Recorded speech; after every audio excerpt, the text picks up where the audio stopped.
They poison the air, they poison the water. They poison vaccines for our sons and our daughters. Call it conspiracy, but it doesn't faze me. Watch some world star hip-hop and see if I'm crazy. Dome upon dome, the dumbing down worked. They can't answer a question, but they know how to twerk. And before you think that you're any better with your degree in hand and pocket protector, answer this. You voting for left or the right? Illusion of choice in a rigged fight. Television for multiple personalities. One watches news, the other reality. Both have the same owners, both have the same writers, both have the same purpose to kill our desires. Working our jobs, we are now so complacent. Photographing our food is now entertainment. We can't afford thrills, we can't even relax. Can you even clear your head without a Xanax? Or Prozac or Ambien, go down the list. Who gave us these issues that Big Pharma can fix?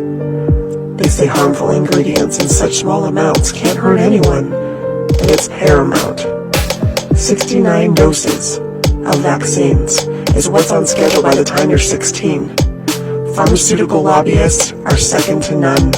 In the past 7 years, they spent $800 million. That's chump change in investment return. Once you see, cancer alone is a $500 billion a year industry. As I mentioned before, this is one of the ways they've taken control of the people these days.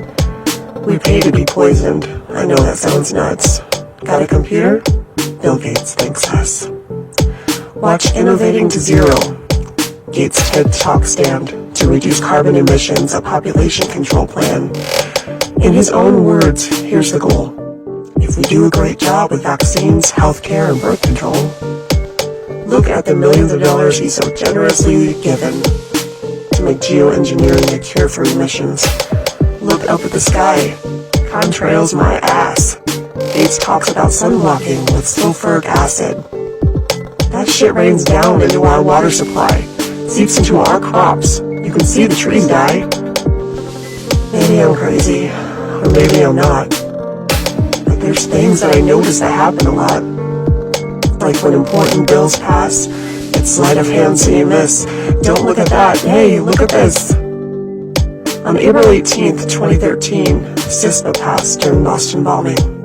During the scare of Ebola, the UN passed what essentially is a Global Patriot Act. You know, the Patriot Act that excludes due process for the nation and leaves extremists up to interpretation, which leads to things like TSA, Guantanamo Bay, and invasions of privacy by the NSA. If you have nothing to hide, why do you care about this? Because of the things that make you a suspected terrorist. Owning a gun or precious metals, activism's too far, or rocking the Ron Paul sticker on the back of your car. The Read the Bill Act is proposed legislation that requires Congress to read bills proposed for our nation. Are you kidding me? It's not common sense to actually read the bills? Are you that fucking dense? Oh, get all offended by the word I just used. You should be offended by what's in your food. Reading the labels of food that we eat requires a linguist to get a science degree. I can't pronounce most of the words on the list, let alone know what the hell it is. They don't want to label what's GMO, but have no problem labeling a race, religion, or homo. Labels on people to further divide, to make us forget that we are divine. I'm not a socialist, but I am entitled to my personal freedom and to protecting my child. And I refuse to ask permission before I speak my mind, like they teach the children before they form a line. Don't get me started on education. Our kids didn't even make top 10 when comparing the nations.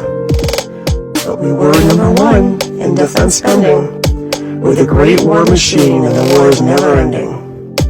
In all our high schools, they're trying to recruit the next generation to strap on the boots, to protect our freedom, but we're right here. So why are they sending our kids over there?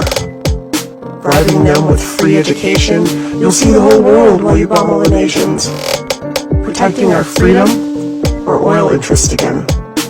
Or use economic hitmen to establish a central banking system?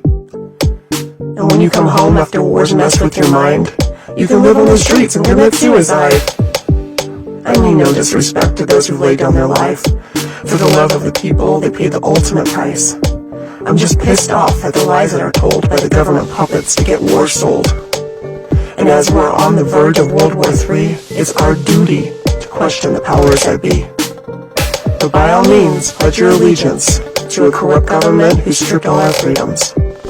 With the world's highest rate of incarceration, making huge profits for privately owned corporations.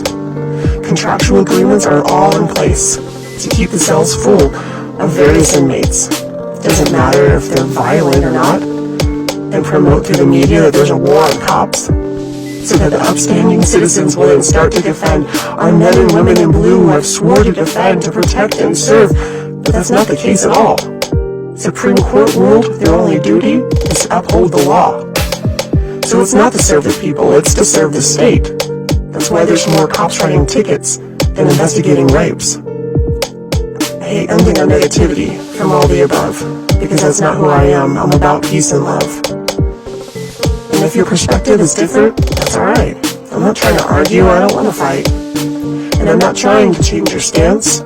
Please research cognitive dissonance.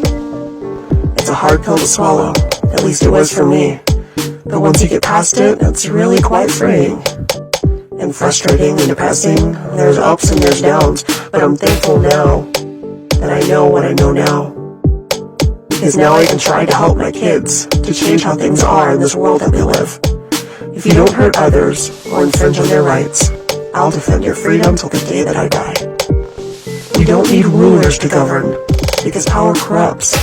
Just defend one another and spread peace and love.